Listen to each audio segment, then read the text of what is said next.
When you picture voting, you might think of standing in line or filling out your ballot in a private booth. But for the majority of Maricopa County voters, voting can feel a little more personal. It can be a family gathered around the dining room table filling out their ballots together, or someone signing their envelope on their steering wheel in the parking lot. But the way your early ballot gets to you and what happens when you return it is part of a finely tuned process.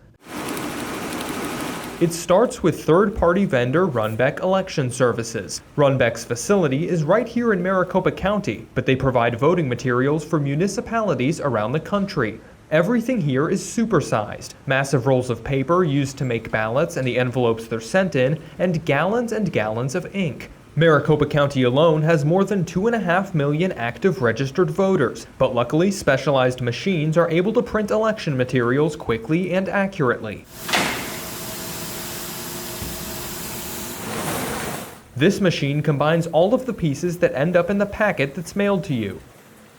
Ballots are stacked with inserts like your voting instructions, along with the green affidavit envelope you eventually sign and mail back. Everything is then put in the yellow mailing envelope. Thanks to this conveyor belt system and targeted blasts of air, it happens almost faster than you can see.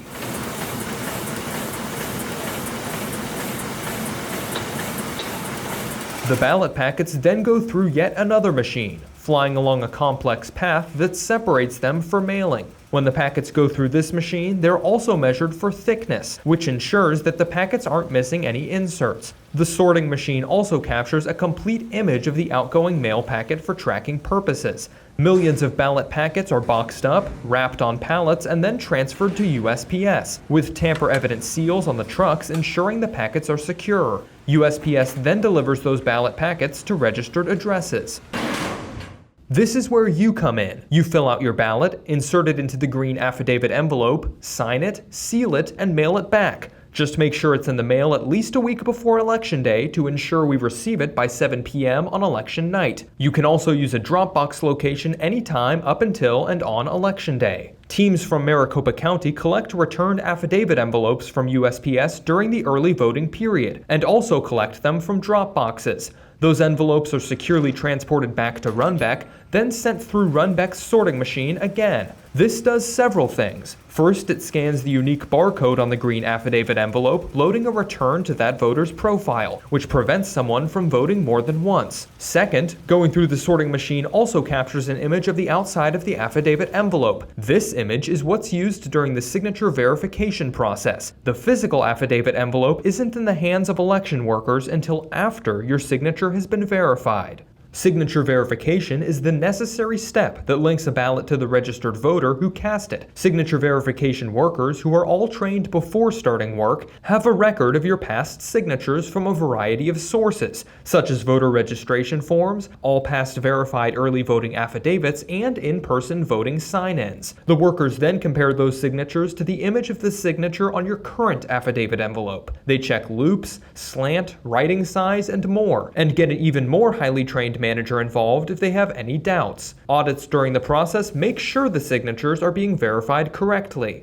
Affidavit envelopes that can't be signature verified must be cured, the process in which election workers reach out to the voters and question them directly. Those voters must confirm their identity and that they were the ones to cast the ballot before it can be counted. For many voters, though, the signature verification process is easy, and their signature is approved without any issue. Once this happens, the affidavit envelopes are picked up from Runbeck's secure vault and finally brought to the Maricopa County Tabulation and Election Center. There, those ballot packets are processed. Ballots are removed from their green affidavit envelopes, checked to make sure they match the current election, visually inspected for any issues like coffee stains or tears, and then separated from the envelopes to ensure the secret ballot. This process is carried out by bipartisan teams of 2, and careful record keeping ensures it can be audited later.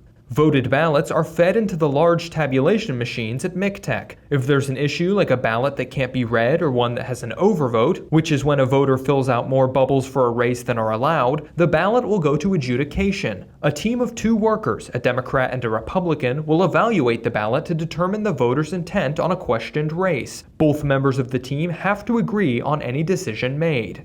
The results of the tabulated early ballots are stored in MCTEC servers, air-gapped and inaccessible to all but the few highest-ranked non-elected elections officials until Election Day. Then these already tabulated ballots are part of the first release of results on election night. Some early ballots are returned to county drop boxes closer to Election Day or on the day itself. Those early ballots, sometimes called late earlies, go through all the same signature verification steps as their mailed-in counterparts, and due to the time this process takes, they won't be included in initial results. Whether they returned their ballot early by mail or dropped it off as a late early, voters whose signatures were questioned have 5 calendar days after the election to cure their signature. The office will reach out directly to the voter by letter, phone, text, and email when available. The green affidavit envelope has a line near the signature box to provide your phone number should we need to contact you. This number will only be used for that verification purpose and not added to your record. All these steps, from the careful assembly of ballot packets to their processing and tabulation, make early voting possible in Maricopa County. And not just possible, but safe and reliable too. Whether you mail back your early ballot or drop it off at a drop box, remember that you can follow along with its progress in real time on BeBallotReady.Vote or by texting JOIN to 628-683. Happy voting!